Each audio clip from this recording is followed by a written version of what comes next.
ಕರುಣ್ ನಾಯರ್ ಒಂದಾನೊಂದು ಕಾಲದಲ್ಲಿ team India ಪರ ಆಟವಾಡಿ ತ್ರಿಬಲ್ ಸೆಂಚುರಿ ಬಾರಿಸಿದ್ದ ಆಟಗಾರ. ಭಾರತದ ಪರ ತ್ರಿಬಲ್ ಸೆಂಚುರಿ ದಾಖಲಿಸಿರುವುದು ಇಬ್ಬರು. ಒಬ್ಬರು ವೀರೇಂದ್ರ ಸೆಹವಾಗ್, ಮತ್ತೊಬ್ಬ ಕನ್ನಡದ ಹುಡುಗ ಕರುಣ್ ನಾಯರ್. ಕ್ರಿಕೆಟ್ ದೇವರು ಸಚಿನ್ ತೆಂಡೂಲ್ಕರ್, ಮಹಾಗೋಡೆ ರಾಹುಲ್ ದ್ರಾವಿಡ್ ಅವರಿಂದಲೂ ಸಾಧ್ಯವಾಗದ ತ್ರಿಶತಕ ದಾಖಲಿಸಿದ್ದ ಕರುಣ್ ನಾಯರ್ ವಿವಿಧ ಕಾರಣಗಳಿಂದ ಟೀಂ ಇಂಡಿಯಾದಲ್ಲಷ್ಟೇ ಅಲ್ಲ, ಕರ್ನಾಟಕ ತಂಡದಲ್ಲೂ ಕೂಡ ಸ್ಥಾನ ಕಳೆದುಕೊಂಡರು. ಈಗ ಆಡುತ್ತಿರುವುದು ವಿದರ್ಭ ತಂಡಕ್ಕೆ. ವಯಸ್ಸಿನ್ನು ಕೇವಲ 33.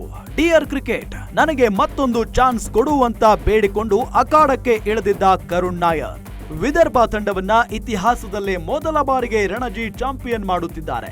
ಅಷ್ಟೇ ಅಲ್ಲ, ಫೈನಲ್ ಪಂದ್ಯದಲ್ಲಿ ಮತ್ತೊಂದು ಶತಕವನ್ನು ದಾಖಲಿಸಿದ ಕರುಣ್ ನಾಯರ್ ಈ ವರ್ಷದ ದೇಸಿ ಕ್ರಿಕೆಟ್ ಟೂರ್ನಿಗಳಲ್ಲಿ ದಾಖಲಿಸಿರುವ 9ನೇ ಶತಕ ಇದು. ಮೊದಲ ಇನ್ನಿಂಗ್ಸ್ ನಲ್ಲಿ 86 ರನ್ನಿಗೆ ಔಟ್ ಆಗಿ ಶತಕವನ್ನ ಮಿಸ್ ಮಾಡಿಕೊಂಡಿದ್ದ ಕರುಣ್ ನಾಯರ್ ಎರಡನೇ ಇನ್ನಿಂಗ್ಸ್ ನಲ್ಲಿ ಭರ್ಜರಿ ಶತಕ ದಾಖಲಿಸಿದ್ರು. ದೇಸಿ ಕ್ರಿಕೆಟ್ ಅಂದ್ರೆ ರಣಜಿ, ವಿಜಯ್ ಹಜಾರೆ, ಸೈಯದ್ ಮುಷ್ತಾಕ್ ಅಲಿ ಮೊದಲಾದ ಟೂರ್ನಿಗಳಲ್ಲಿ ಈ ವರ್ಷ ಗಳಿಸಿರುವ ಒಟ್ಟಾರೆ 9ನೇ ಶತಕ.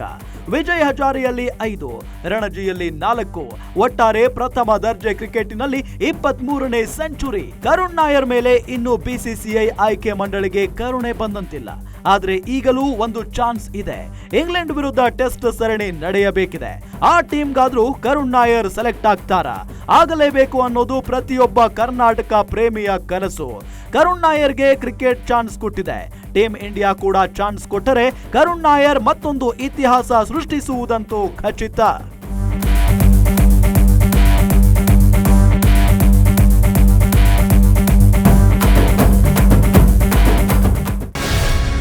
ಗ್ಯಾರಂಟಿ ನ್ಯೂಸ್, ಸುದ್ದಿ ಖಚಿತ, ನ್ಯಾಯ ನಿಶ್ಚಿತ.